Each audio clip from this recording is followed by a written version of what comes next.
Hello viewers, আজকে আমি আমাদের এলাকার মসজিদ দেখাবো। আমরা যেখানে সবাই একসাথে নামাজ পড়ি, এটা হচ্ছে আমাদের কিসমত আল হেলা জামে মসজিদ। এটা আমাদের 0 পয়েন্ট।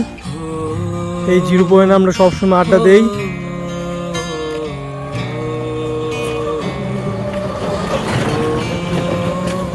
এই যে আমাদের বৈঠকখানা, এই যে এইখানে যাবো এখন।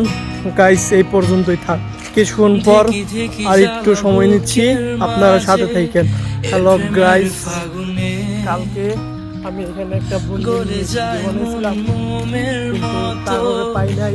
আজকে কল দিছি, আজকেও সেম এক কথা বলতেছে, আমি আসতেছি। এখন বাজে 9:45, কেউ নেই, খোলা মাঠ, খোলা জায়গা, আমি একা একা, কেউ নেই আজকে। ভয় করতেছে অনেক মনের ভিতরে। এটা আমাদের গুল্লির রাস্তা, এইখান দিয়ে আমরা যাব। আজকে ভিডিও এই পর্যন্তই থাক।